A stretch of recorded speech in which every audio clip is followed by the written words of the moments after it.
Bapa di surga, di bawah kakimu Tuhan, kami mau belajar dari Guru Agung kami, Tuhan Yesus Kristus.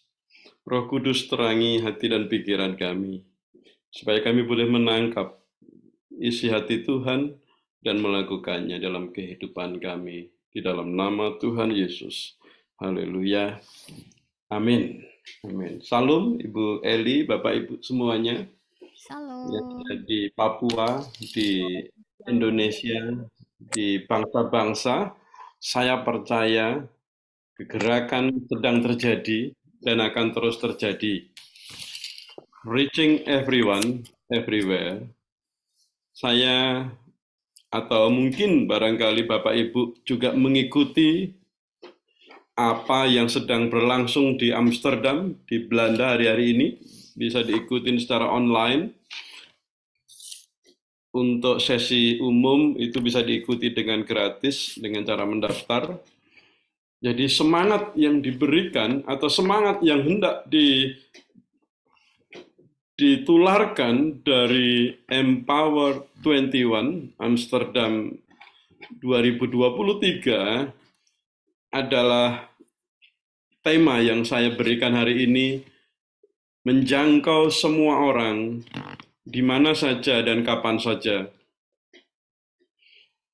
Bapak Ibu yang dikasihi Tuhan, kalau kita pernah menjadi orang tua, Bapak Ibu, yang bingung karena anaknya hilang,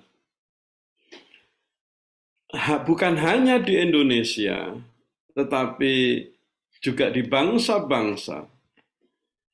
Bapak Ibu coba perhatikan perasaan orang tuanya ketika anak yang disayanginya hilang, Bapak Ibu. Kalau Bapak Ibu belum pernah, dan saya berdoa tidak akan pernah mengalami anak hilang, tetapi mari kita bayangkan sejenak, kalau anak yang Tuhan percayakan kepada kita hilang, Bapak Ibu. Apa perasaan di dalam hati dan pikiran kita? Macam-macam Bapak Ibu perasaannya.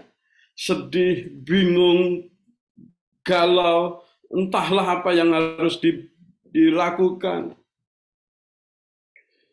Ini contoh, ada orang tua yang ada di Indonesia, begitu sedih, begitu bingung, karena menghadapi kenyataan anak yang disayanginya hilang. Dan orang tua yang mengasihi anaknya mencari anak yang dikasihinya, Bapak Ibu, dengan segala macam cara, segala usaha dilakukannya supaya anak yang hilang itu bisa ditemukan.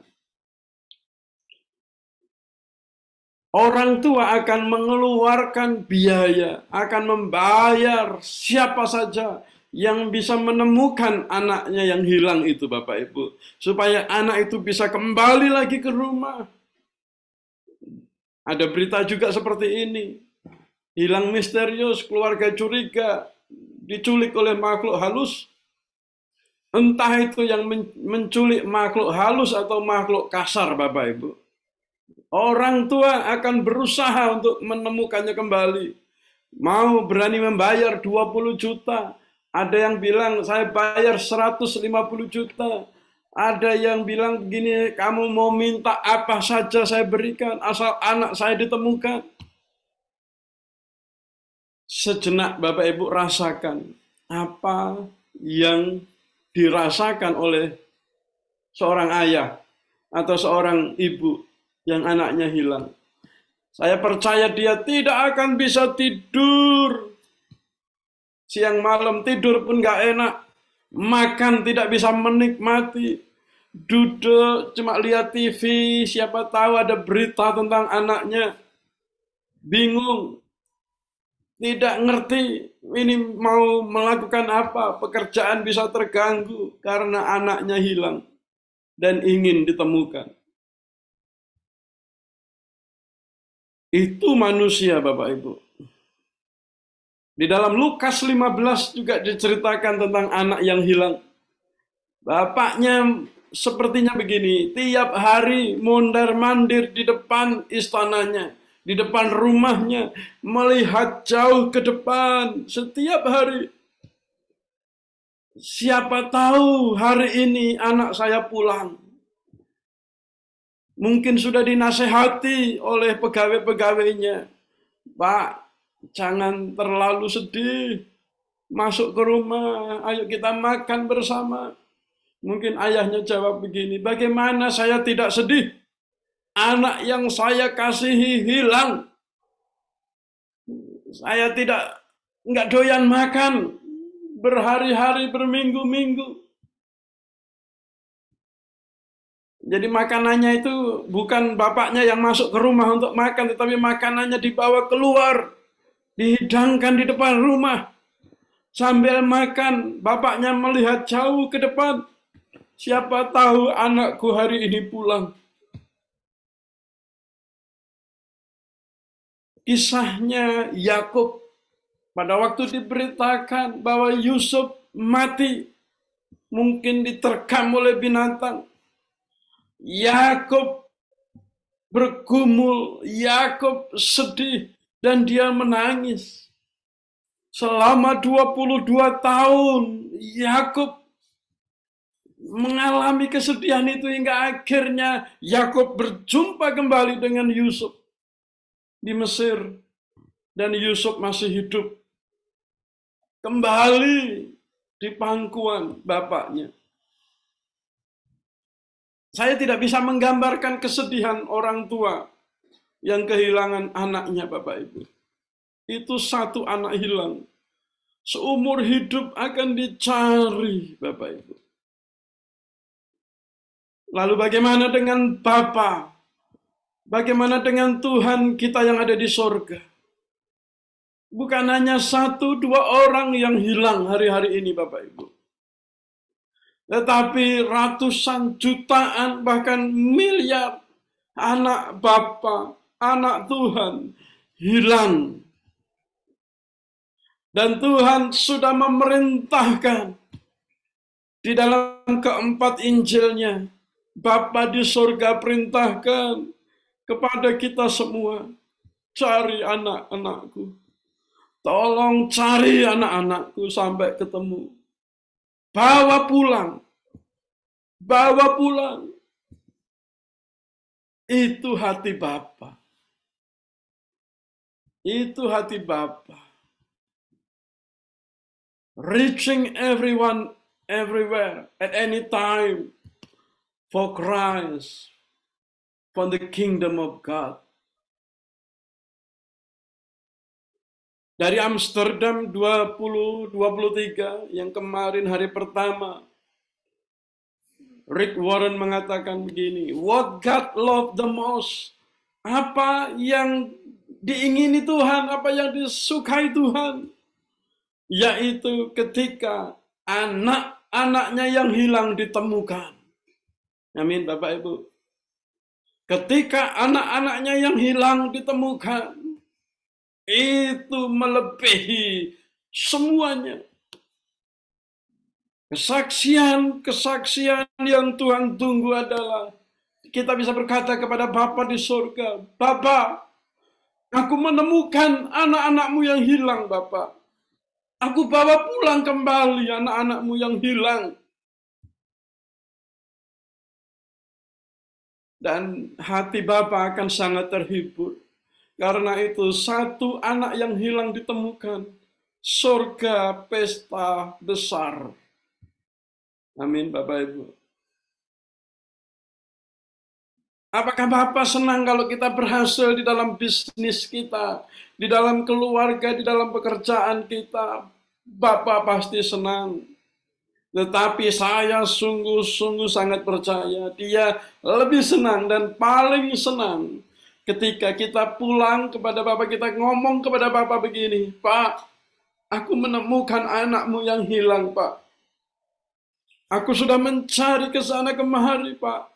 Hari ini aku menemukan satu. Besok aku akan cari lagi, Pak. Beri aku kekuatan, aku akan menemukan yang lain. Begitu kira-kira Bapak Ibu. Mana perintah Bapa supaya kita mencari anak yang hilang? Perintahnya ada di keempat Injil, Bapak Ibu. Di dalam Matius 28. Karena itu pergilah, jadikanlah semua bangsa muridku, dan baptislah mereka dalam nama Bapa dan Anak dan Roh Kudus. Dan ajarlah mereka melakukan segala sesuatu yang telah kuperintahkan kepadamu. Dan ketahuilah aku menyertai kamu senantiasa sampai kepada akhir zaman. Ini perintah Bapa.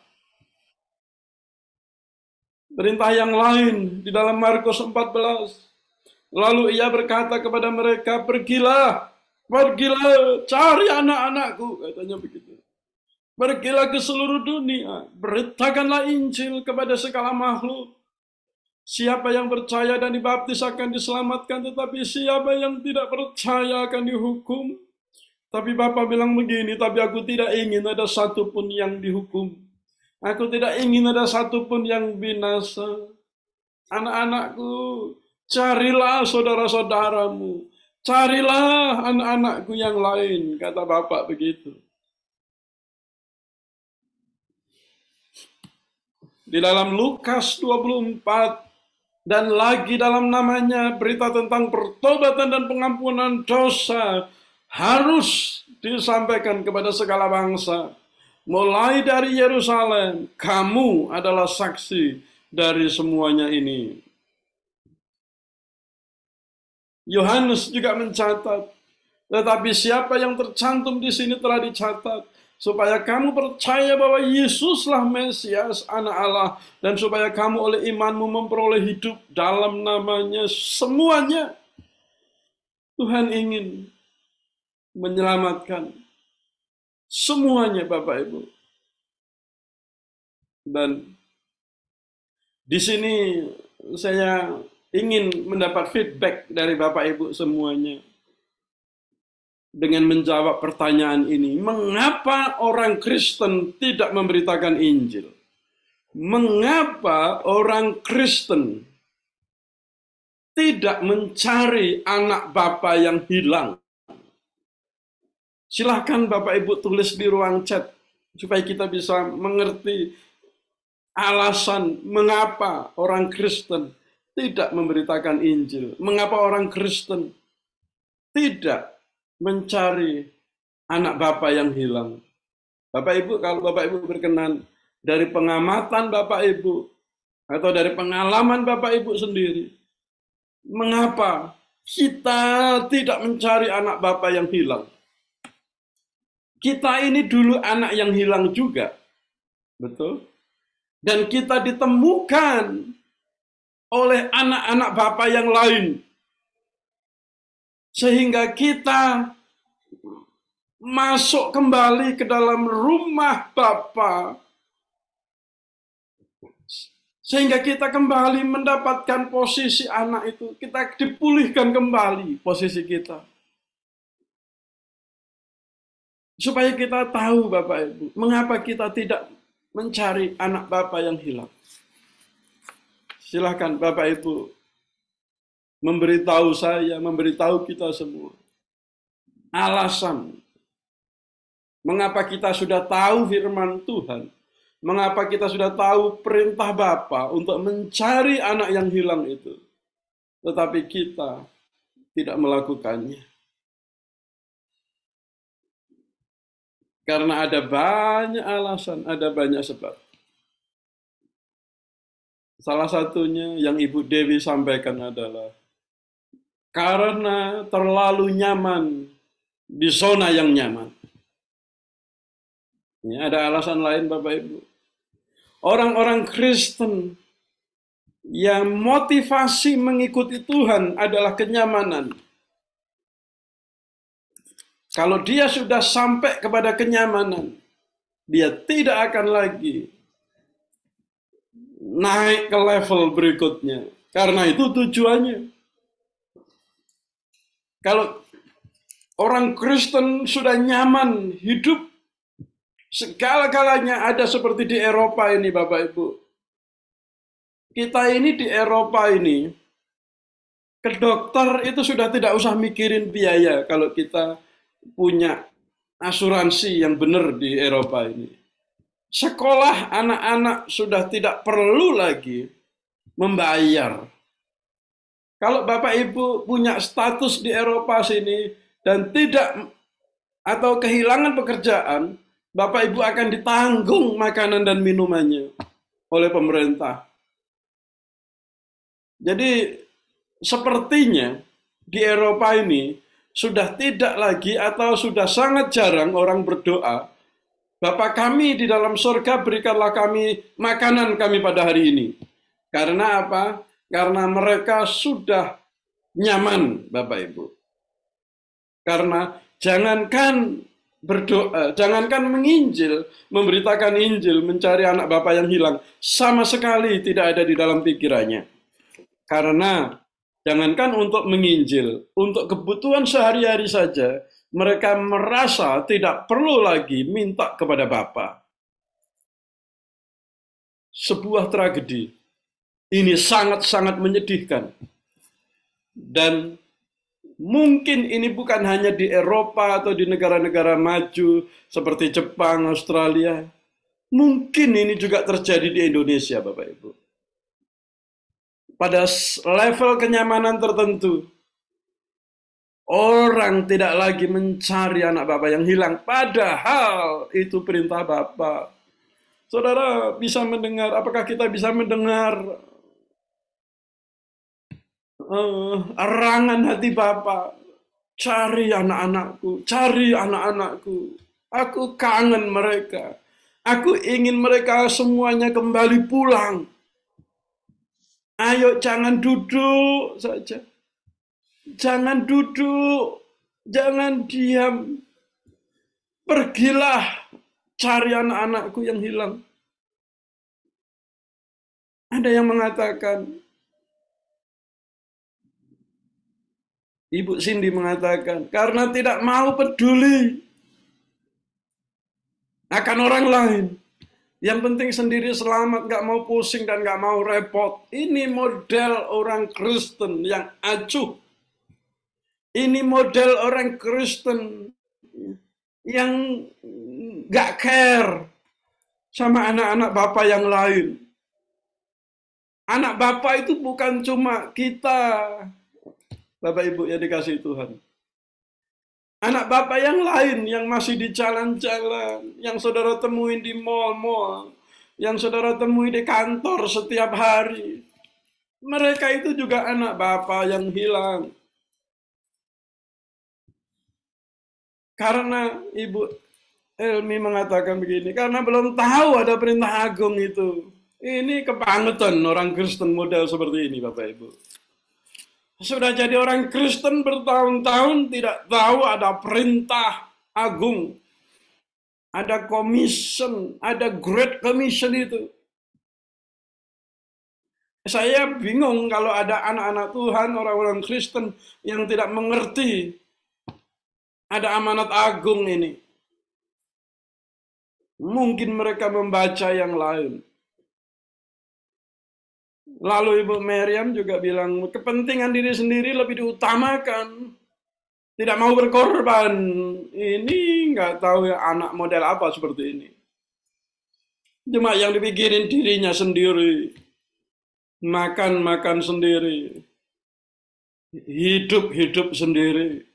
Selamat-selamat sendiri. Orang model begini akan kesepian di surga. Iya kalau diterima di surga.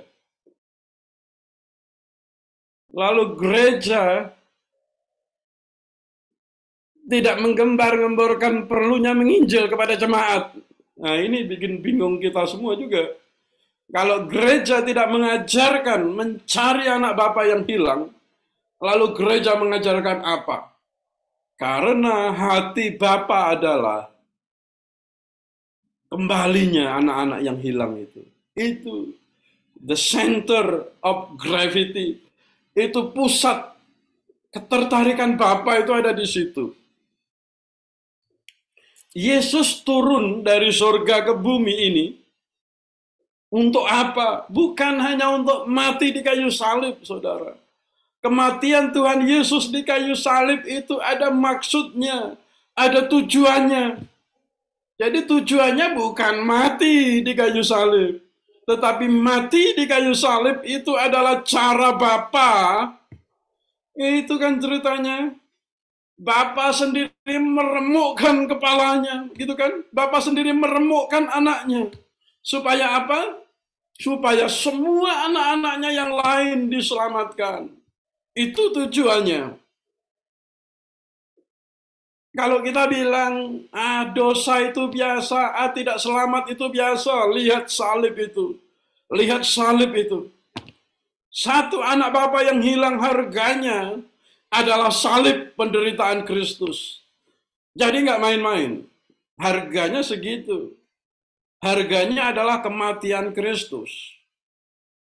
Kalau gereja tidak memberitakan Injil, tidak memberitakan atau tidak memerintahkan jemaatnya untuk menginjil, yang penting hidup nyaman, diberkati Tuhan, sakit disembuhkan, mati dibangkitkan, miskin diberkaya.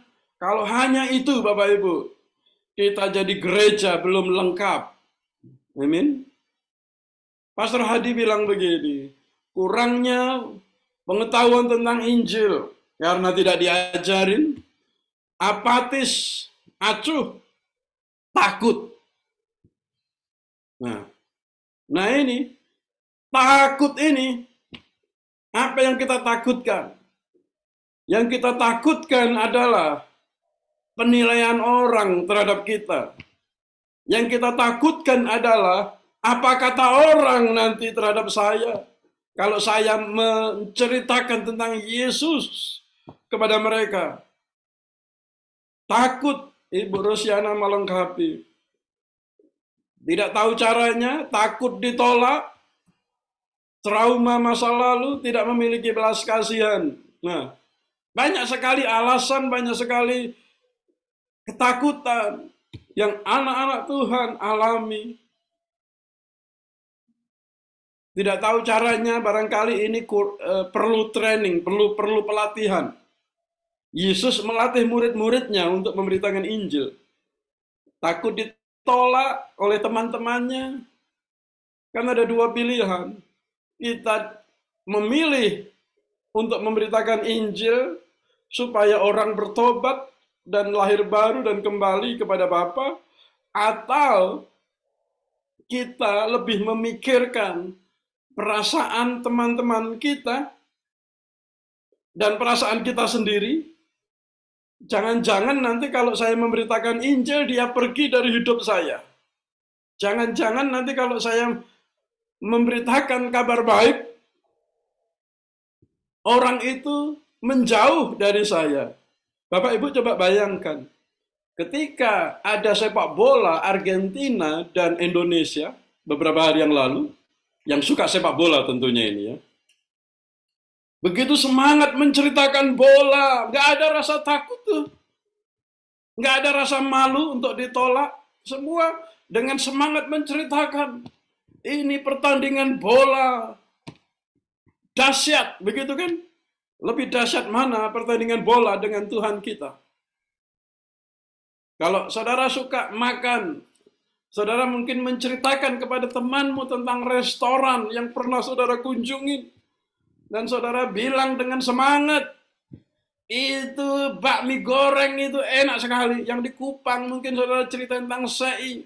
Sei itu nikmat, gitu kan? Nggak tahu yang di Papua cerita apa ya Ibu Elia. Makanannya enak, gitu.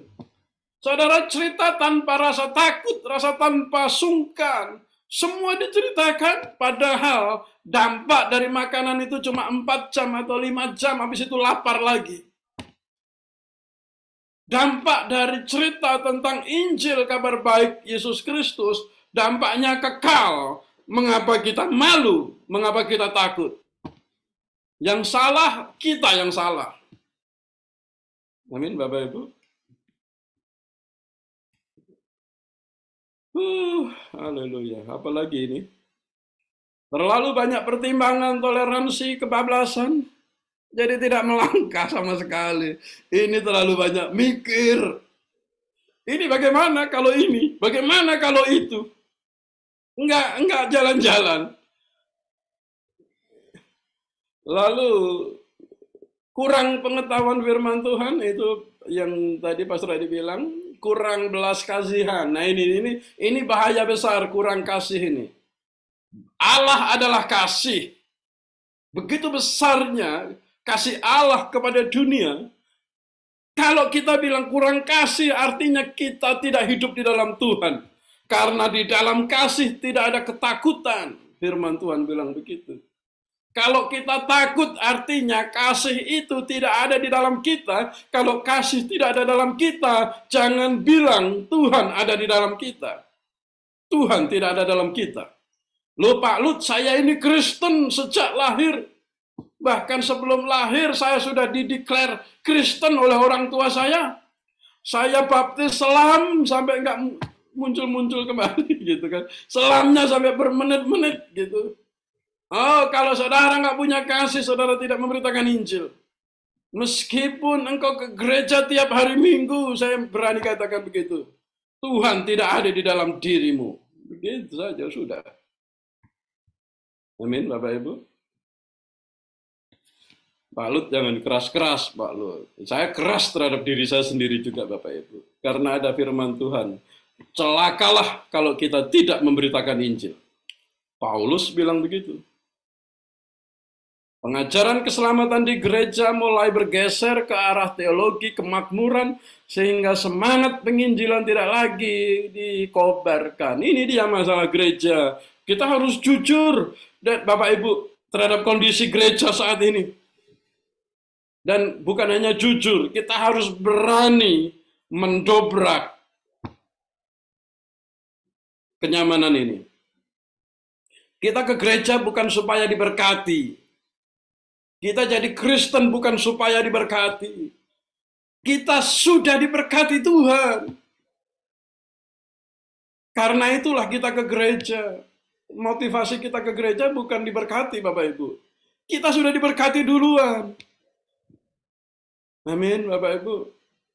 Perlu kembali kepada kasih mula-mula. Ini iya benar. Kalau orang tidak pernah mengalami dan tidak kembali kepada kasih mula-mula, dia tidak akan pernah menginjil.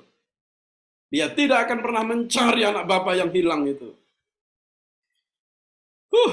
Banyak alasan orang Kristen tidak menginjil, Bapak Ibu. Saya akan share apa yang saya alami sendiri. Apakah Pak Lut pernah takut enggak menginjil? Saya mengalami ketakutan begitu lama, Bapak Ibu. Sampai satu hari urat takut itu sudah hilang dari pikiran saya. Dari hati saya, dari otak saya ini enggak lagi takut. Saya kalau lihat orang yang berjenggot panjang-panjang di sini bahagia saya, Bapak Ibu. Ini mangsa saya ini, aku bilang gitu. Kalau lihat orang berkerudung itu, wah, tak kejar itu, gitu kan. Saya akan share apa yang kami kerjakan di gereja, Bapak Ibu. Di gereja, pesan yang selalu kami sampaikan adalah, pergilah cari anak Bapak yang hilang. Ini ada, nggak tahu ini pegawai atau pemilik tempat makan ini. Namanya Ilan. Dia orang Belgia, Syria. Ketika saya datang ke situ, saya ngomongnya pakai bahasa Inggris, Bapak Ibu. Ini di Brussels. Di dalam mall ini, Bapak Ibu. Ya. Saya dekati dia dan saya tanya kepada dia. Saya katakan begini. Ada seorang yang sudah mati bagi saya dan dia juga mati bagi kamu. Begitu. Saya harus sampai menyebut bahwa orang itu namanya Yesus. Tanggapannya macam-macam. Saudara, saya tidak akan membahas tanggapan orang dulu. Tetapi saya akan membahas adalah mengapa saya menginjil dan bagaimana saya memberitakan Injil.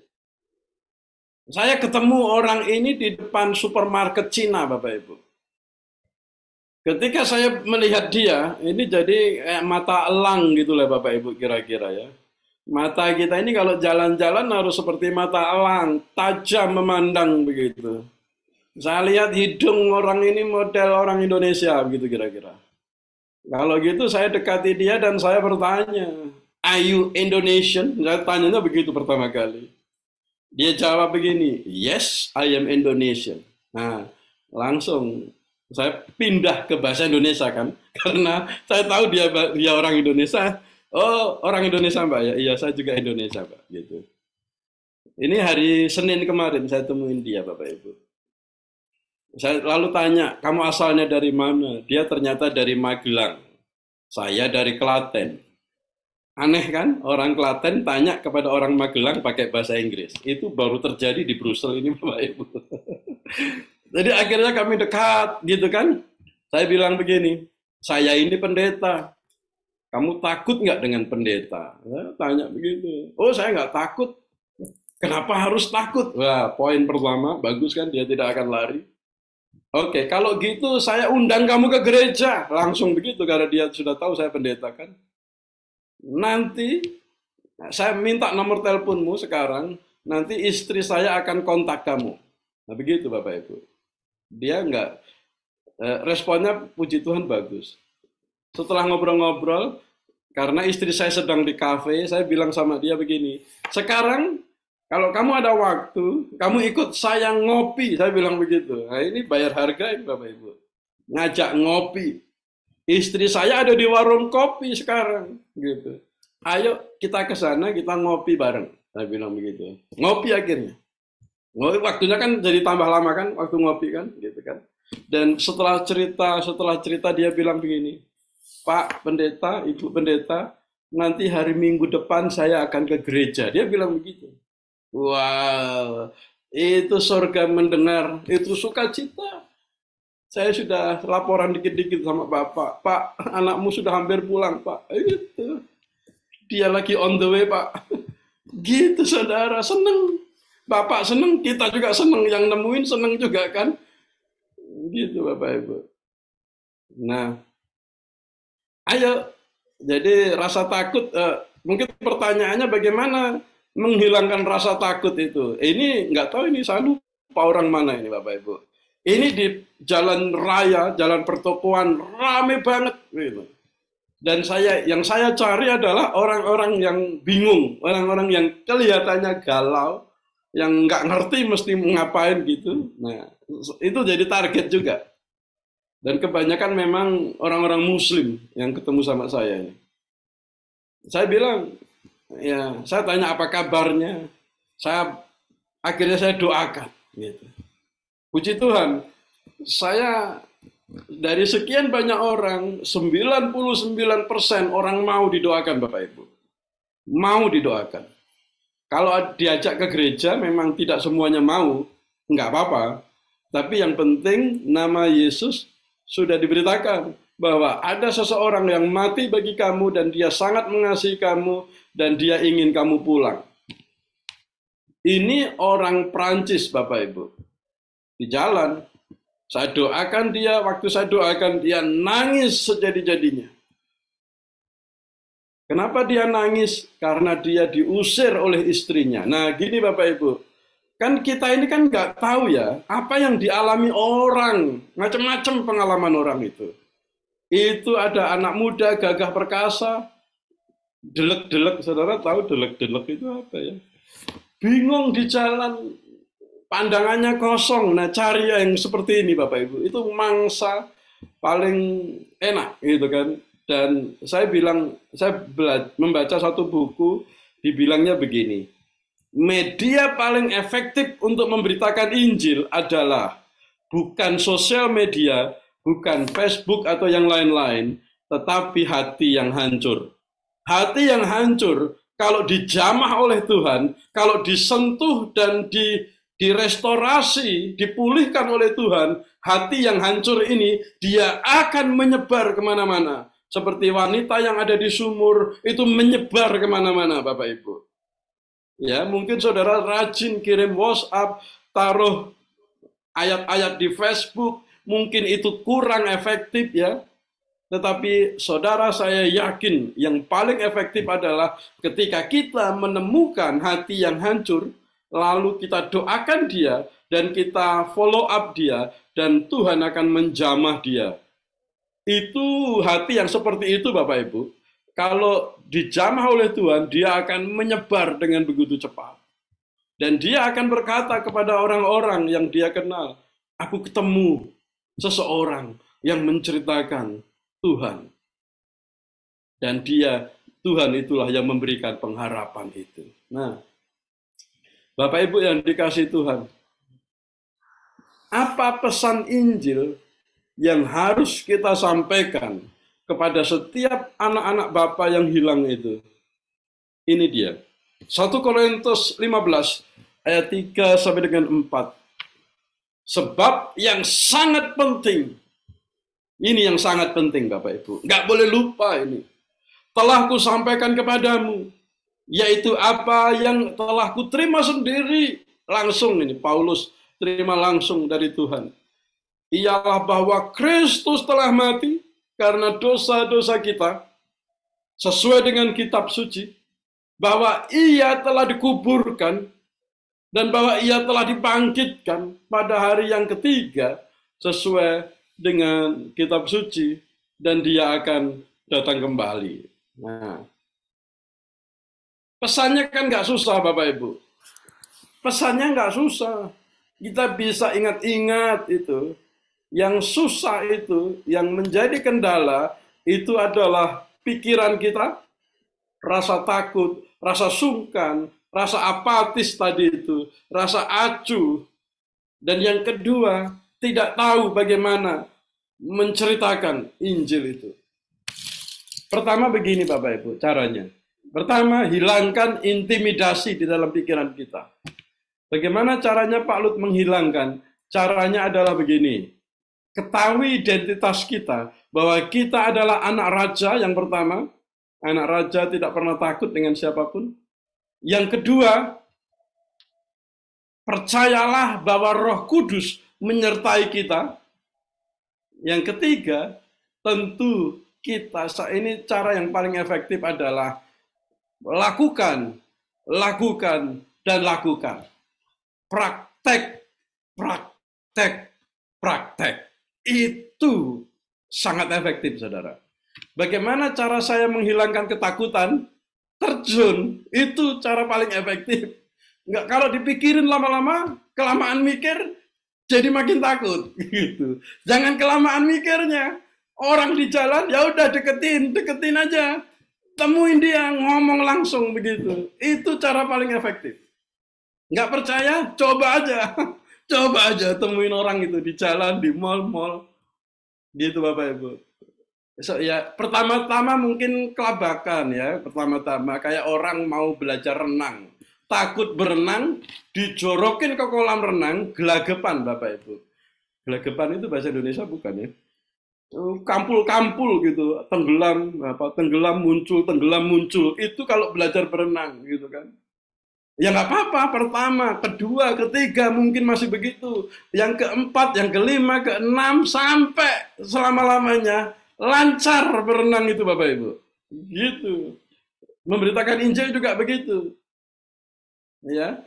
Yang pertama nggak dapat, yang kedua nggak dapat, nggak apa-apa Bapak Ibu. Murid-murid waktu menjala ikan juga nggak selalu dapat. Ada masanya nggak dapat, gitu. Jangan sedih lalu putus asa, aduh aku tadi memberitakan Injil, ditolak, dilempar sendal, gitu. Nah nggak apa-apa, dilempar sendal. Rugi dia sendiri, nggak pakai sendal dia pulang, gitu kira-kira. Jadi Bapak Ibu ayo enjoy aja, nikmati aja gitu kan. Ditolak orang, nikmati. Bilang sama Bapak, Pak, aku ditolak Pak. Nanti Bapak bilang, upahmu besar nak, gitu. Enak kan? Mau ditolak, mau diterima, tetap dapat upah kita ini. Amin, Bapak Ibu. Uh, ya, saya mohon maaf, saya ini tidak bisa mengekspresikan apa namanya ya, kegairahan untuk menginjil itu loh. Saya kurang ekspresif ini. Nggak tahu kalau bisa ekspresif ini harusnya lebih wow lagi, tapi kok saya ini kurang. Yang penting ayo kita jalan aja. Temuin orang di jalan. Pak, itu masa pejabat-pejabat itu tinggi-tinggi, Pak, bupati, gubernur, menteri, ada yang terintimidasi karena jabatan orang lebih tinggi. Bagaimana kita menginjili menteri, Pak? Bagaimana kita menginjili gubernur? Injili aja. Mereka sama saja dengan anak yang hilang. Bukan masalah gubernur, bukan masalah jabatannya, tapi masalahnya hilangnya ini loh, gitu. Apa gunanya? Jadi gubernur, jadi menteri tapi hilang. Gitu Bapak Ibu. Oh, Pak, dia lebih kaya dari saya, Pak, secara ekonomi. Apa gunanya dia kaya tapi hilang? Gitu kan? Yang lebih mantap lagi kan kalau dia punya jabatan, dia kaya tapi tidak hilang. Itu mantap sudah itu. Ditemukan kembali, pulang ke rumah Bapak. Amin Bapak Ibu. Kebanggaan kita adalah kalau kita ditolak itu bangga kita. Kebanggaan kita itu kalau kita memberitakan Injil lalu dijauhi, itu kebanggaan juga gitu. Dan kita terus berdoa suatu hari orang itu akan kembali. Orang yang lempar sendal kepada saudara, yang lempar ludah kepada saudara, suatu hari akan kembali kepada saudara. Dan dia akan tanya bagaimana caranya ini untuk hidup benaran gitu. Amin, amin. Amin, Bapak Ibu. Haleluya, saya sudah nggak ada bahan lagi buat cerita ini. Tapi Bapak Ibu paling nggak bisa merasakan semangat saya lah untuk memberitakan Injil. Ya, karena Bapak Ibu sudah tahu firman Tuhan. Jadi saya tidak khotbah. Saya hanya mempresentasikan semangat untuk mencari anak Bapak yang hilang. Karena kita semua harus bisa bilang begini, Pak, aku nemu satu Pak hari ini. Kan ada iklan kan, kamu dapat berapa hari ini? Aku dapat satu, tapi kecil, nggak apa-apa, gitu kan. Nanti besok dapat dua, yang besar-besar, gitu Bapak Ibu. Amin Bapak Ibu. Semakin kita praktek, semakin kita lancar. Wus, wus, wus. Nanti kita jalannya kita begitu Bapak Ibu. Jadi ketemu orang di mana saja, itu mulut kita ini nggak bisa diem. Gitu. Kalau di Indonesia kan tantangan bahasa kan nggak ada ya. Semua berbahasa Indonesia lah, kira-kira. Tapi di sini tantangan bahasa itu kadang-kadang mengintimidasi juga, gitu.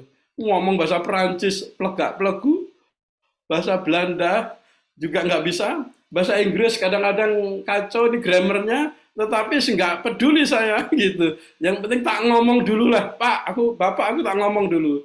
Nanti kadang-kadang kemarin sama saya jalan-jalan sama istri saya bilang begini, Mbak ya kita ini dibaptis pakai bahasa Prancis gitu kadang kita mikir gitu juga kan zaman dulu para rasul kan dibaptis pakai bahasa bahasa daerah masing-masing kan kita juga minta gitu biar nggak usah kursus karena kursus kemarin hari Rabu kemarin baru ujian bahasa Prancis Bapak Ibu supaya bisa nginjil gitu tapi nggak tahu ujiannya lulus apa enggak mbok ya langsung gitu ya dibaptis bahasa Prancis ketemu orang Belanda langsung diputer gitu ya langsung bahasa Belanda mbok ya seperti itu gitu kita rindu kayak gitu Bapak Ibu doakan haleluya amin Ibu Elmi terima dulu kasih ya Bu Eli. Mbak Eli ya Bu Eli. Ya, Ibu Elmi dari Palangkaraya. Silakan Ibu. Terima kasih, shalom, selamat sore semua. Salam. Terima kasih waktunya. Saya sangat diberkati oleh materi yang disampaikan oleh Pastor Lot dari Belanda pada sore hari ini. Luar biasa dan sangat-sangat sungguh menjadi terang benderang bagi saya bahwa memberitakan Injil itu adalah memang harus dan harus kita lakukan. Bapak Ibu sekalian, seperti yang sudah disampaikan Bu Eli tadi, saya itu punya kerinduan ya karena saya bukan gembala, bukan pendeta seperti itu. Tapi saya pada awalnya seperti tadi yang disampaikan oleh teman-teman bahwa tidak tahu memberitakan Injil itu bahwa tugas saya, awalnya saya kira itu tugasnya pendeta, pastor, siapa yang belajar dan dari mimbar. Karena di gereja saya memang seperti kata teman-teman Pak Lut, ada gereja yang tidak terlalu mungkin begitu. Kalau dikatakan tidak sama sekali, mengajak bahwa jemaat itu adalah semuanya hamba Tuhan, pemberita Injil yang diamanatkan oleh Tuhan Yesus Kristus. Setelah saya bertobat, katakan seperti itu, tahu saya terus mencari dan akhirnya saya jadi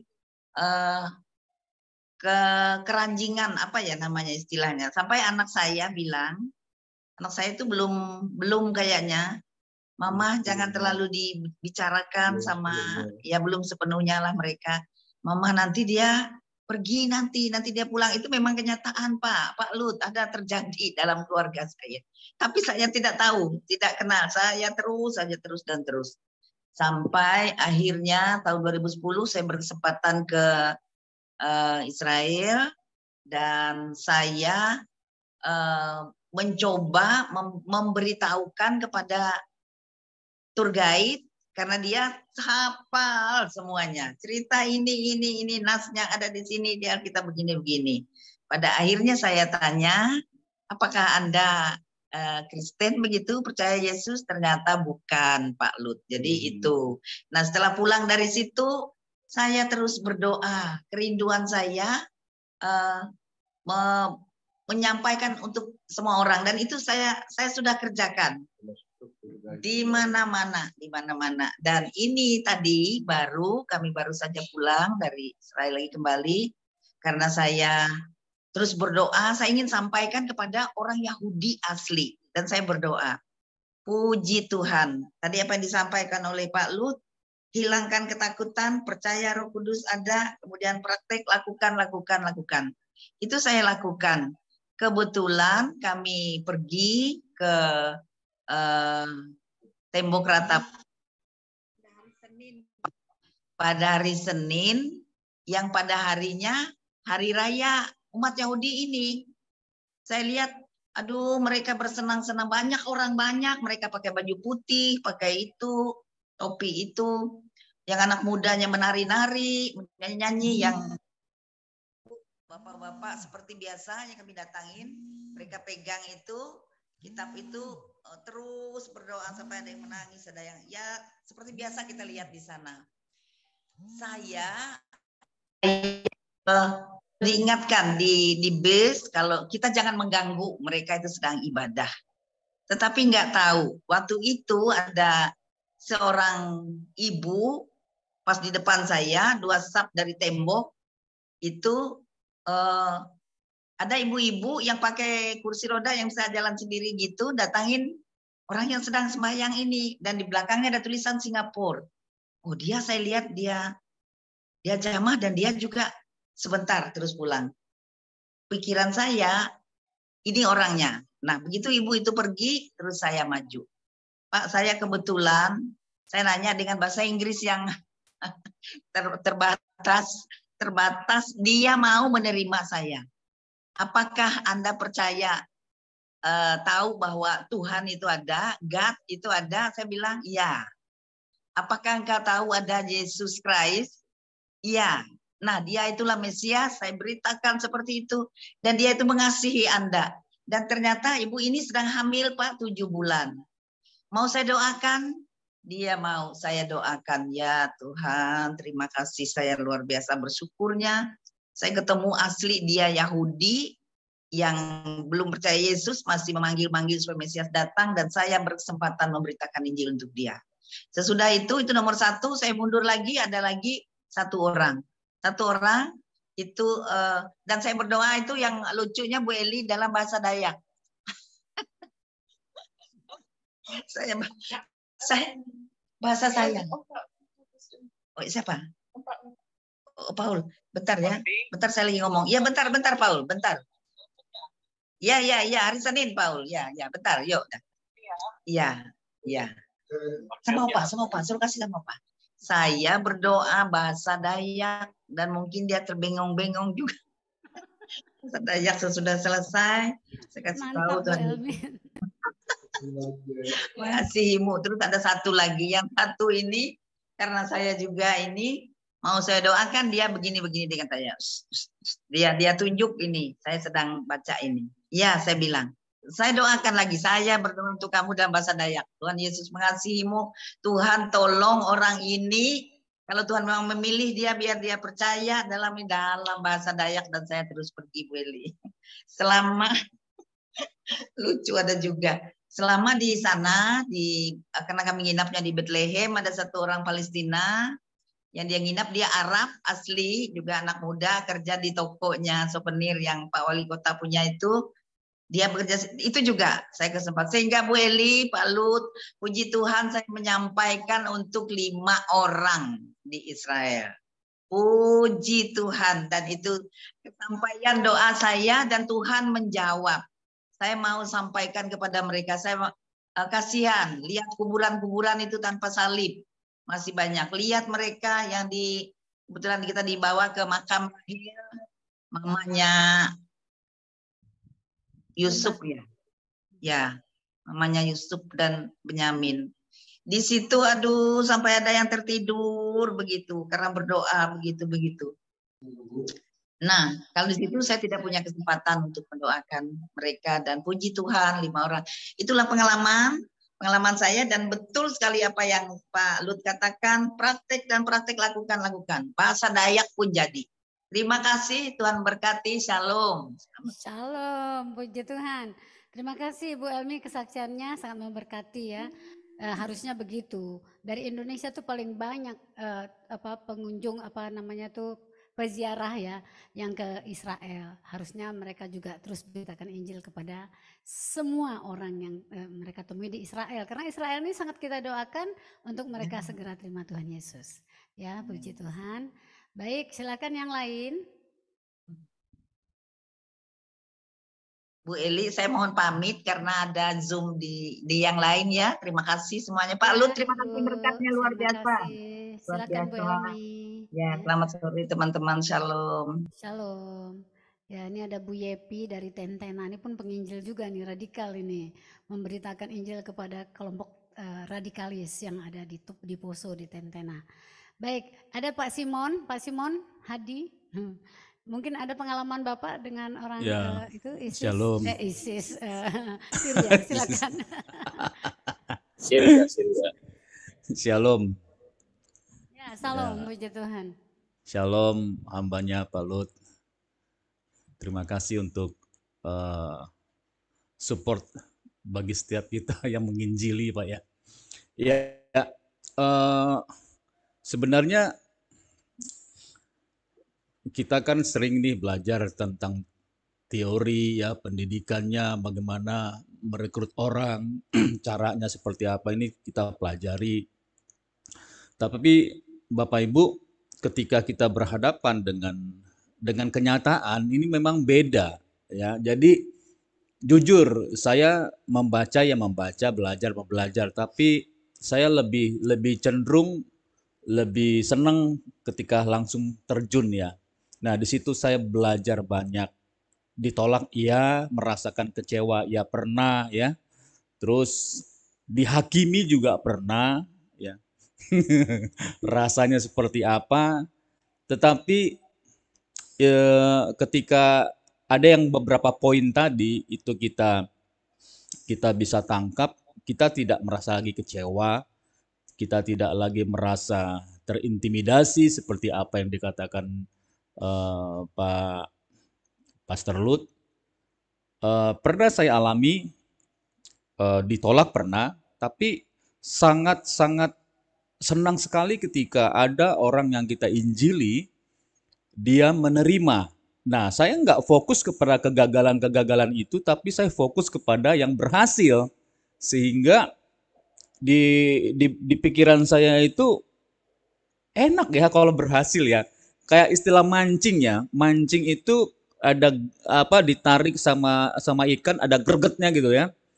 Itu suatu kebahagiaan tersendiri bagi para pemancing gitu. Nah, ini saya rasakan ketika ada eh, ibu dan anak, ya ini keluarga yang broken home sebenarnya. Nah, seperti apa yang di Pak Palu katakan tadi, harus siap berkorban gitu loh. Apa itu waktu dan finansial? Ya, ya ini kalau nggak mengalami, ini bukan seorang penginjil gitu ya. Kalau seorang penginjil segala sesuatunya tersedia itu bukan penginjil. Nah, ini kita alami Bapak Ibu. Jadi kita ajak makan, ya rahasianya seperti yang apa? Yang secara umum ketika ada suatu masalah kita selesaikan di meja makan, itu betul, ya. Ada sedikit problem yang mereka alami, kita kita korek sedikit, lalu kita ajak berdoa, lalu mereka tertarik. Saya dengan keberanian, memang pengetahuan boleh kita punya, tetapi ketika tidak memiliki spirit keberanian untuk mengundangkah atau menginjili mereka atau menasihati mereka atau membawa mereka atau memberikan support buat mereka, ketika kita nggak punya keberanian itu, ya semuanya sia-sia. Jadi kuncinya sekian persen itu lebih banyak memang roh keberanian, spirit keberanian. Nah, ketika saya memberitakan itu, saya ajak mereka berdoa. Saya kaget-kaget nih. Mereka mau loh. Padahal mereka tidak seiman dengan saya. Saya hanya berdoa, mereka mau berdoa. Ikut doa saya ya. Iya, mereka ikut doa. Lipat tangan, tutup mata. Mereka ikut. Lalu itu hari Sabtu, saya undang ke gereja hari Minggu. Kebetulan saya melayani di sana. Mereka datang Bapak Ibu. Lebih leluasa lagi, saya serahkan kepada gembala yang berbahasa Turki. Wow, di situ mereka diinjili, didoain, besoknya. Nah, sekarang ini mereka menjadi jemaat di sana. Ini luar biasa. Ini dari Muslim. Dari Muslim. Jadi luar biasa. Nah, saya tanya, kenapa kamu eh, mau datang ke gereja? Mengapa kamu bisa percaya? Mereka terus terang bicara, saya nggak mendapatkan apa-apa. Ya.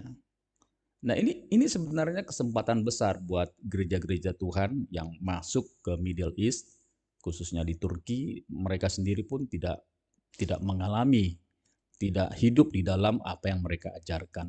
Itu opportunity sebenarnya, kesempatan besar buat para penginjil di Turki.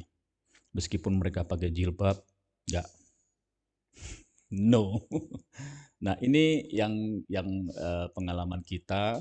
Jadi kesimpulan yang paling besar itu adalah ketika kita punya spirit roh keberanian, ketika kita punya pengetahuan tentang kebenaran firman Tuhan, tapi ketika kita nggak punya itu seperti pintu tetapi terganjal gitu.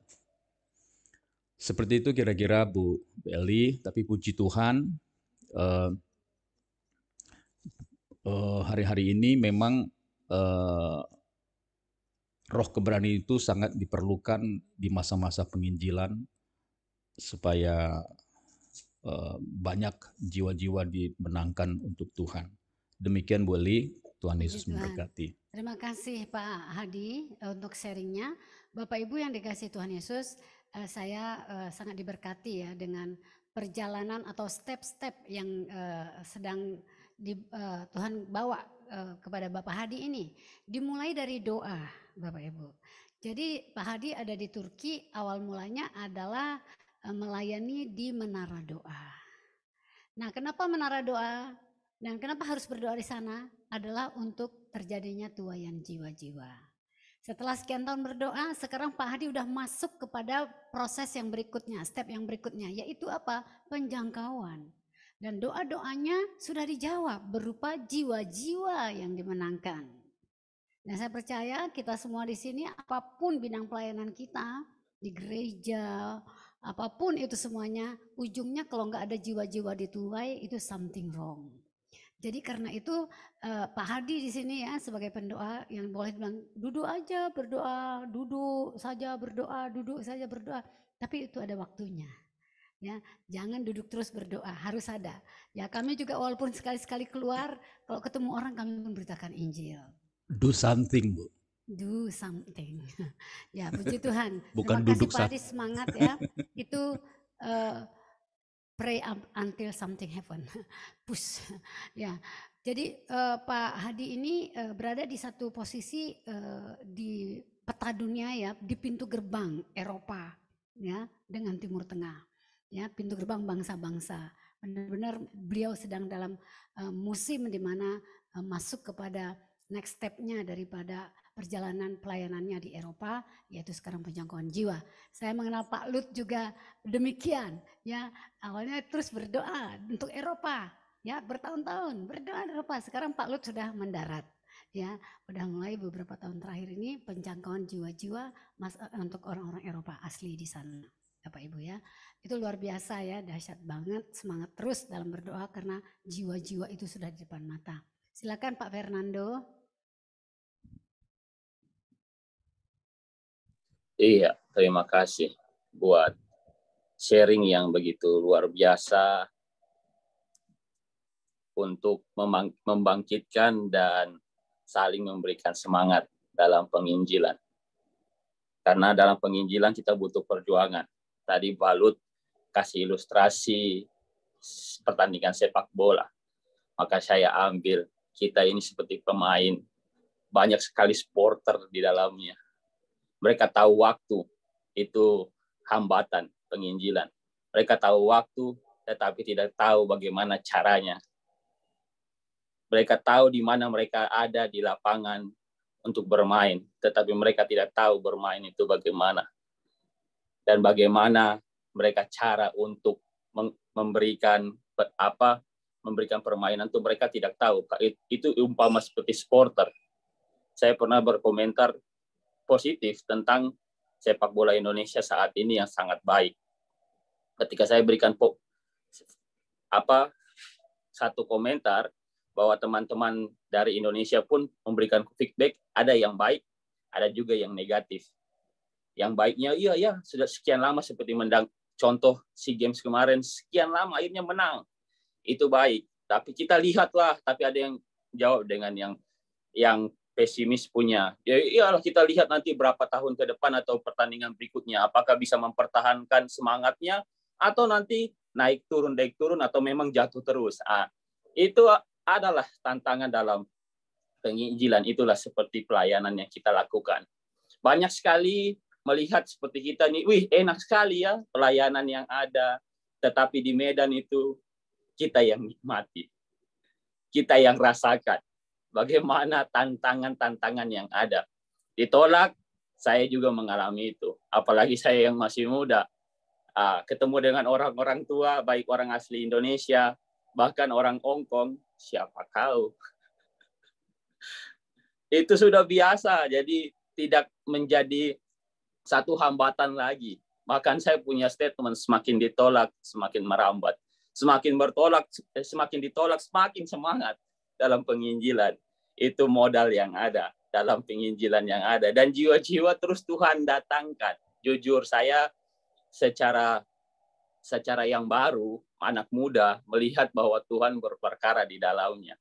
Hari Minggu nanti, kami sekarang karena beberapa kesibukan, jadi tidak terlalu terjun langsung PI di lapangan.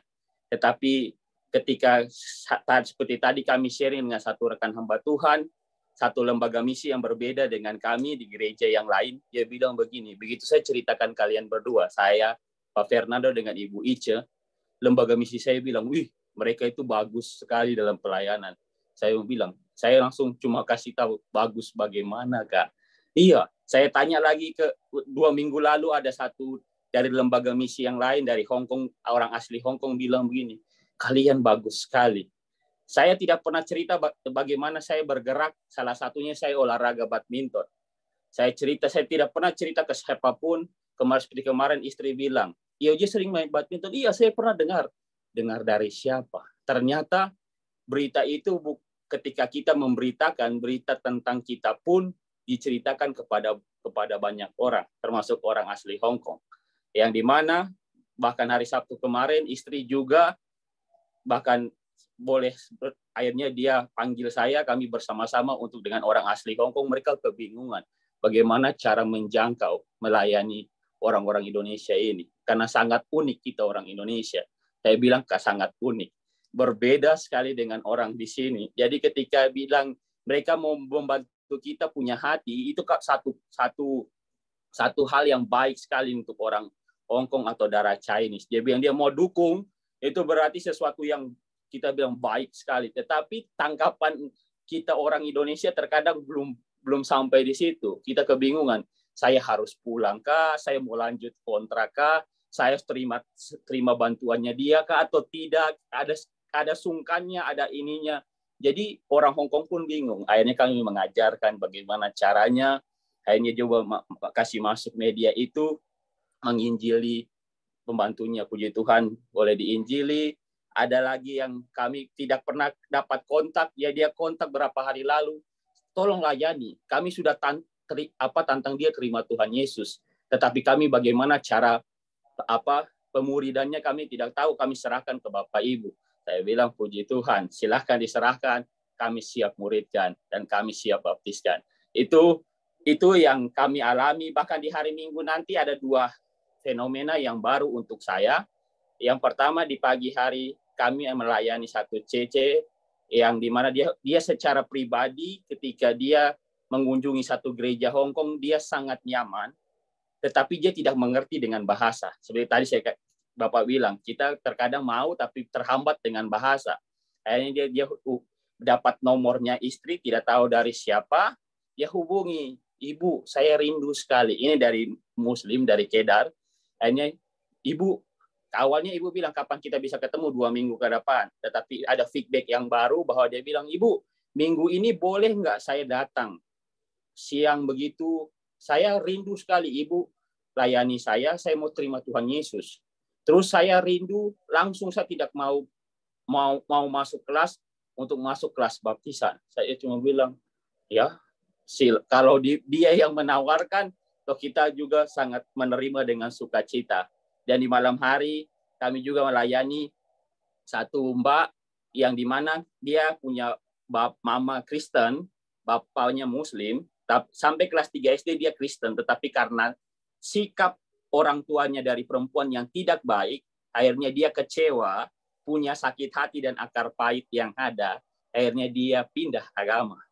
Tetapi saat ini dia berjumpa dengan kami, dia berjumpa dan dia mendapatkan sesuatu yang berbeda. Dia bilang, saya tidak pernah berjumpa dengan orang seperti kalian. Begitu kami berdoa, Tuhan kasih dia jawaban. Begitu kami berjumpa dengan kami, dia dapat pekerjaan yang baik. Dia orang Indonesia, dia dapat pekerjaan dengan baik. Dan suaminya pun orang asli Hong Kong. Dan dua-duanya mau ikut. Hari Minggu nanti dia bilang, Bu, malam boleh nggak kita sharing? Saya bilang, silahkan datang. Di rumah boleh, dimanapun boleh. Mari kita sharing bersama. Dan itu yang Tuhan berikan untuk pelayanan yang ada. Bahwa saya percaya di dalam penginjilan pasti ada tolakan. Tetapi tolakan itu jangan menghambat kita, tetapi itu membuat kita semakin semangat dalam penginjilan. Tuhan Yesus memberkati. Puji Tuhan. Pak Lut mau menambahkan? Ya, ini karena waktu ya. Baik, ada Pak Lipius. Pak Lipius, apakah Bapak memungkinkan untuk menyampaikan sesuatu di sana? Silakan, Pak. Jika tidak, lambaikan tangan. Tidak mungkin ya kayaknya. Suara tidak jelas itu. Ya, suara dapat didengar di sini, Pak. Silakan. Oh, bisa ya? Bisa. Iya, jadi iya pakai topi begini sudah tahu juga caranya itu juga. Ini saya mau kasih tahu kenapa saya selalu kalau keluar di sini itu begini dan lain-lain itu. Jadi semua orang mau jadi terkenal. Saya sendiri tidak pernah pikir itu, tapi akhirnya jadi seperti itu. Terus nama saya sudah masuk dalam daftar itu untuk Jawa Barat dan Jakarta dan beberapa tempat di buku mereka. Nomor yang ke-19 atau 20. Jadi ya kalau saya kemana-mana ya seperti ini bisa lihat. Dan saya senang Tuhan kirim COVID, akhirnya saya harus pakai masker, puji Tuhan, tambah tutup lagi. Terus ini Pak Lut punya senang yang begini, toh. Begini dia lihat di sana langsung senang. Pak Lut, itu. Itu juga saya sengaja pelihara ini. Sengaja saya pelihara ini dan ya memang ini komunikasi juga cukup luar biasa. Kalau pakai ini terus bicara sedikit dalam bahasa mereka, dalam awal pembukaan itu langsung connect. Luar biasa. Oke, intinya saya ya senang sekali Pak Lut. Hati. Jadi api doa, api Injil saya bisa lihat di hatinya Pak Lut. Ya kita butuh orang-orang seperti Pak Lut di akhir-akhir zaman ini. Bukan pintar berkhotbah, tetapi dia juga bisa menghasilkan buah. Ya, kalau khotbah penginjilan semua orang bisa. Tapi keberanian untuk terjun langsung dan bicara tentang Yesus itu tidak semua pendeta besar punya.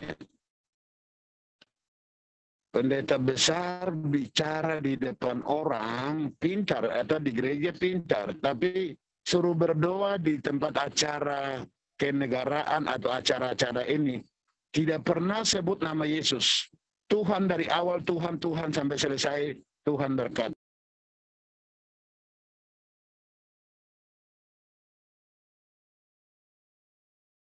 Bapak terpental, Ibu. Ya, terpental karena lagi di luar ya, tidak stabil. Ya, sementara menunggu ini karena sudah waktu juga ya, sudah tinggal sedikit lagi. Ya, Bapak Ibu yang dikasih Tuhan, terima kasih untuk waktu yang sudah kita ya lewati bersama. Terima kasih untuk begitu banyak juga respon teman-teman ya sepanjang tadi pemberitaan firman Tuhan. Dan mari terus kita akan kobarkan api Injil. Untuk kami di tanah Papua ini semangat penginjilan ini terus kita kobarkan. Dan biarlah juga teman-teman yang lain ya, saya percaya juga diberikan hati yang sama, khususnya yang nama-nama yang masuk dalam Zoom pada sore hari ini, saya lihat mungkin hampir semua ya adalah orang-orang yang berhati misi. Nah, Pak Lipius sudah masuk lagi. Apakah Bapak mau melanjutkan? Silakan Pak Lipius. Belum join audio. Oh, belum join audio.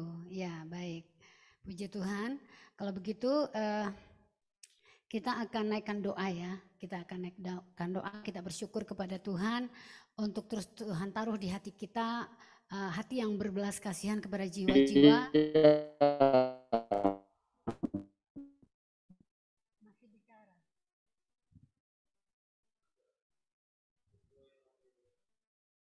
Oh, tadi suara? Iya, enggak stabil ya sinyal Pak Lipius, kayaknya baru keluar terus masuk lagi. Ya, sekarang sedang keluar lagi. Ya. Ya, itu dia. Jadi mari kita akan terus bersyukur kepada Tuhan untuk api Injil ini. Karena memang sesungguhnya beberapa bulan ini ada beberapa teman di Zoom yang setia berdoa di rumah doa ini. Kita terus selama beberapa bulan terakhir ini terus mendoakan api Injil dikobarkan. Ya, saya juga minta kepada teman-teman jangan bosan ya, kalau pokok doanya masih ini terus ya. Jadi tapi kita melihat bagaimana jawaban doa itu sedang bergerak ya. Di sini juga di antara anak-anak muda di tanah Papua ya, teman-teman juga tentu mengikuti kesaksian demi kesaksian dari teman-teman kita ya. Kemudian mulai dalam Zoom ini ada kita, ya silakan Pak Lipius. Iya, bisa dengar suara. Tadi sempat keluar Pak karena mungkin sinyal.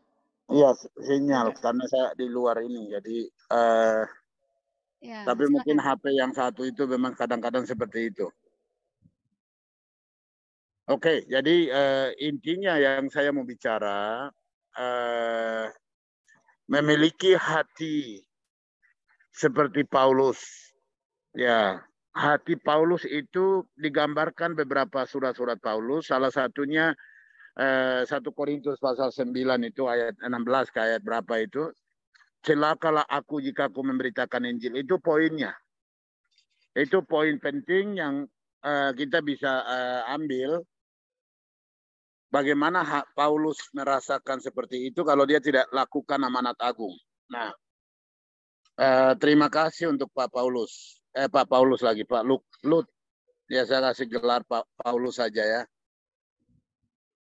Ini sudah 2 kali keluar begitu saja spontan, tapi gambaran di mana awal khotbah sampai selesai saya lihat ya istilahnya sudah merasakan panggilan amanat agung itu sudah oke.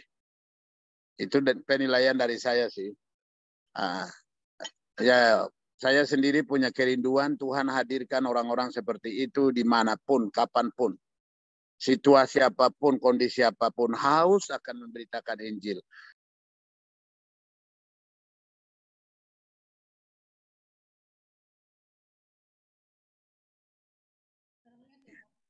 Telepon masuk lagi, tapi intinya oke. Sebentar lagi saya ada Zoom lagi dengan PGGP Papua, jadi kira-kira 2 menit lagi. Tapi intinya terima kasih Pak Lut. Saya tadi berikan gelarmu Pak Paulus. Akhir zaman ini. Ya, transfer Paulus punya spirit di dalam perjanjian baru ke perjanjian baru dan sekarang perjanjian apa yang sekarang saya tidak tahu. Pokoknya zaman sekarang butuh Paulus di akhir zaman. Ya, seperti Lut dan teman-teman lain. Tidak banyak bicara tapi action. Menghasilkan buah. Dan tidak memperhitungkan nyawanya sendiri. Karena Injil, memberitakan Injil itu nyawa. Harganya nyawa. Bukan apa namanya langsung begitu bertobat sukacita dan lain-lain. Itu benar. Tapi bayar nyawa. Apalagi bicara dengan orang-orang. Dan Pak Lut bilang begitu lihat orang kumis seperti ini. Pakai tutup itu. Wah, dia haus untuk bertemu dengan mereka. Wah, puji Tuhan. Luar biasa. Dan kita yang ada di sini, beberapa tadi sudah bersaksi, Fernando, dan juga salah satu saudara yang tadi saya lihat bersaksi, ada ibu satu tadi sudah join dengan Zoom lain. Puji Tuhan. Puji Tuhan. Saya selalu katakan terobosan permanen dalam hal penginjilan juga. Bagaimana hati Paulus itu kita mengalami secara kontinu. Seperti itu. Itu penting sekali. Ya. Saya injili satu orang tadi malam. Oh, saya senang sekali. Dia ke rumah saya, orang Sunda. Dia salah satu orang yang memang kelasnya di atas. Tapi dia bermimpi. Ini singkat. Ya, ini sudah jam 9. Dia bermimpi di sini di depan ini ada danau, tapi kotoran manusia, kotoran bau sekali. Baru dia ada di sebelah di sini dan saya datang ketemu dia. Terus saya bilang, ayo mari ikut. Terus bagaimana mau ikut menyeberangi danau besar itu? Padahal di situ kotoran bau dan tidak ada jalan untuk ke sana, menuju ke sana. Tapi di sana itu ada sungai dan ada kali, ada danau yang hijau, luar biasa, bersih, air mancur, bersih mata air. Yang dia lihat ke sana, tapi untuk menuju ke sana itu bau kotoran luar biasa. Begitu saya datang, terus saya langsung jalan di atas air. Terus saya bilang, ayo mari ikut. Terus dia langsung ikut sesuai dengan perintah saya. Tahu dia sadar bahwa di atas itu di atas air itu ada batu. Jadi dia injakkan kaki di mana tempat kaki saya. Dia ikut. Wih, rupanya ada batu.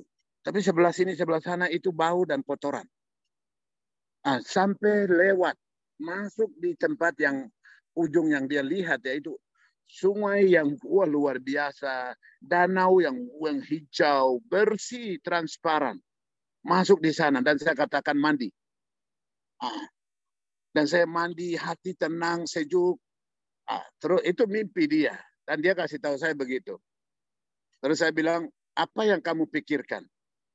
Sebelum nanti, hati saya bilang kalau dia bicara lain, lebih baik potong. Akhirnya saya langsung bilang, kamu pikirkan, saya langsung sampaikan.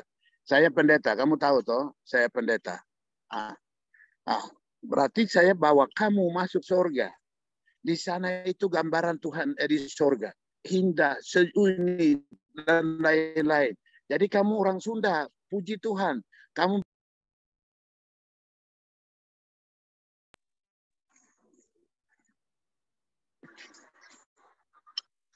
ya bagian ini orang Sunda ya. Ini telepon saya untuk buka Zoom untuk ke PGGP. Tapi akhirnya orang itu dengarkan dan saya senang. Yesus mengasihi kamu dan ini. Saya kenal dia lama. Saya bangun hubungan lama. Nah, dia selalu lihat saya. Baru pertama tadi malam saya injili dia. Dan puji Tuhan. Baru dia bilang, Bapak, teman saya di Wamena, suaminya ini juga orang Sunda. Sudah percaya Tuhan Yesus juga. Kamu juga bisa. Wah, luar biasa. Jadi, oke lah, itu hanya kesaksian singkat. Tapi Pak Lut, 2 kali tadi keluar dalam mulut saya, namamu Lut, tapi Paulus. Ya, Paulus untuk akhir zaman ini. Tuhan berkatimu. Kita juga semua Tuhan berkati. Ibu Dewi, besok saya tiba di Medan. Dijemput oleh anak buahnya Pak Bambang, Jonan, sampai makan siang dan lain-lain. Nanti saya lihat, saya akan telepon Ibu Dewi. Nah, seperti itu. Jadi ya, kita Pak, diskusi besok ya. Saya senang bisa hadir besok hari Minggu, Ibu Dewi punya tempat. Doa supaya ada sesuatu Tuhan buat di gerejanya Ibu Dewi, gerejanya Pak Bang Jonan. Besok pagi ada, besok sore ada, hari Minggu pagi, hari Minggu siang jam 10 di Ibu Dewi, sore juga di Bambang dan lain-lain. Seperti itu. Jadwal agak padat kelihatan. Seperti tadi juga pagi katakan, selesai itu kembali ke Jakarta, pertemuan dengan Setwapres, rombongan dari Manokwari Jayapura tiba, dan kita jalan. Tuhan itu baik. Amin. Bagus. Mau ingin jadi pemimpin boleh, tetapi penginjilan langsung terjun agak susah, karena mereka kenal. Gara-gara itu saya bisa tutup rambut, tutup ini. Tapi Injil terus beritakan. Seperti itu. Puji Tuhan, saya kembalikan dan saya langsung pindah ke Zoom lain. Tuhan berkati semua. Lut, selamat. Terima gelar baru Paulus di akhir zaman. Puji Tuhan. Ibu Eli, saya kembalikan. Ya, terima kasih Pak Pendeta Lipius. Ya, selamat jalan, selamat melayani. Puji Tuhan, terima kasih sekali lagi kepada hambanya. Tidak jalan, hanya di Zoom juga, pindah Zoom lain yang PGGP Papua dan Papua Barat. Oh iya, oke. Terima kasih Pak, ya puji Tuhan. Baik ya Pak Lut, puji Tuhan. Ini Pak Paulus. Paulus Mardi Yuwono. Puji Tuhan, terima kasih untuk pada kesaksiannya dan firman Tuhan ya. Kita akan masuk doa dan sekaligus nih doa penutup saja ya. Kita berdoa nanti kepada Pak Fernando akan berdoa untuk Pak Lut ya. Sekarang sedang diberikan hati untuk terus berbelas kasihan kepada jiwa-jiwa yang ada di Eropa. Sekarang ini Eropa ini sedang masuk gelombang migrasi dari kaum Kedar ini luar biasa sekali. Dan kita percaya di sana ditaruh orang Indonesia yang mengerti bagaimana bicara kepada saudara-saudaranya, bahkan kalaupun di luar negeri. Ya. Jadi karena itu kita terus berdoa biar Tuhan terus pakai luar biasa, Tuhan lengkapi, Tuhan sediakan semua kebutuhan dan keperluannya di dalam hal penjangkauan jiwa-jiwa dan pelayanan yang ada. Keluarga diberkati, Ibu Rita juga on fire sekali orangnya. Kapan nanti Ibu Rita? Tapi saya udah minta Bu Rita ya, tapi Bu Rita lagi sibuk ya. Oke, nanti ada waktunya pasti ya Pak Lut ya. Oke, Pak Fernando berdoa untuk Bapak Lut. Nanti Pak Lut akan tutup untuk doa penutup dan doa berkat. Silakan Pak Fernando, Tuhan berkati. Ya, mari kita berdoa untuk saya berdoa, tapi kita semua berdoa untuk Pak Lut untuk mendukung pelayanan penginjilan, pelayanan yang ada di Belgia dan di Eropa, sehingga Tuhan boleh memakai Pak Lut semakin lebih dahsyat lagi seperti gelar baru yang disandangkan kepada Pak Lut Paulus. Ya, mari kita berdoa. Bapa yang baik, Bapa yang penuh kasih, Bapa yang tidak pernah meninggalkan perbuatan tangannya, yang selalu ada mengasihi setiap kami anak-anak Tuhan yang terpanggil dalam setiap rencana dan waktu Tuhan yang baik untuk setiap kami.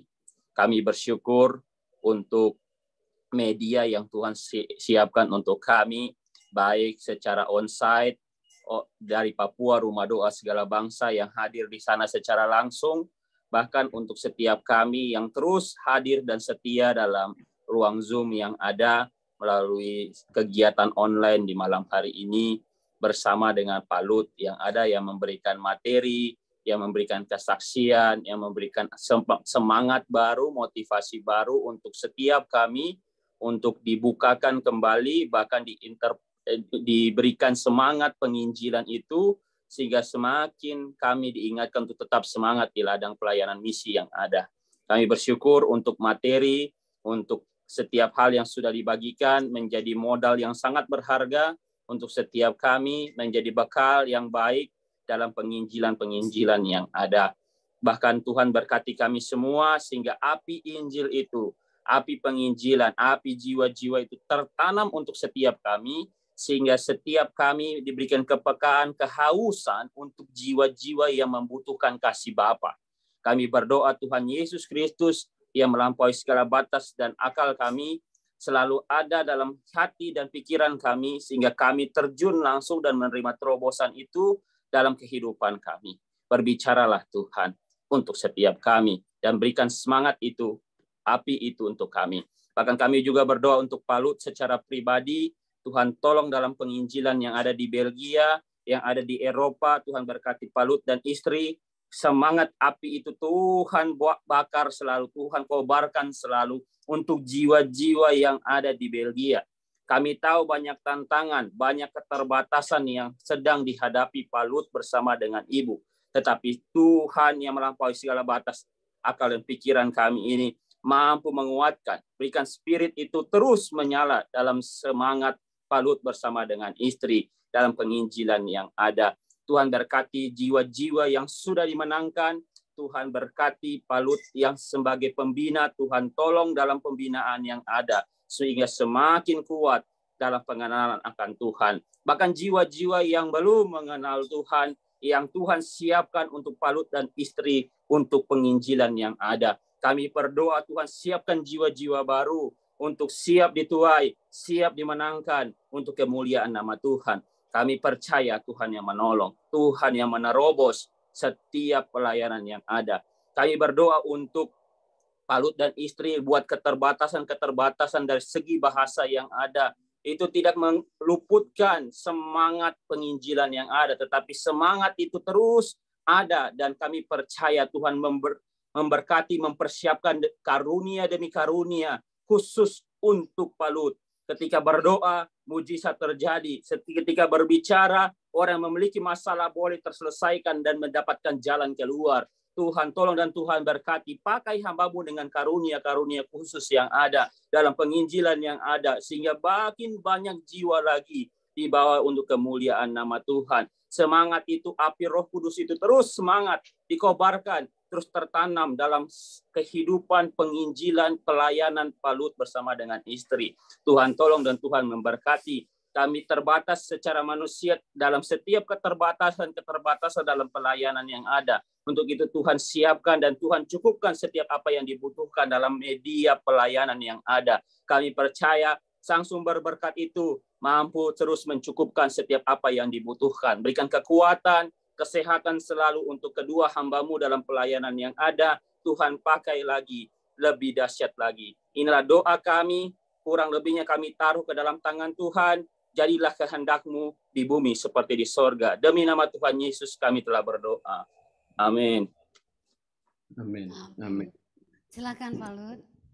Roh yang Tuhan berikan kepada setiap kita bukan roh ketakutan, tetapi roh yang memberikan keberanian.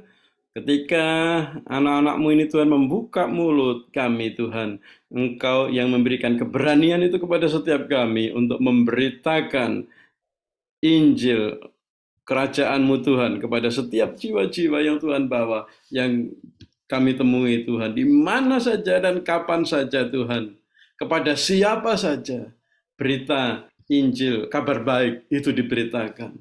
Terima kasih Tuhan kalau kami boleh ambil bagian di dalam pekerjaan yang besar ini Tuhan.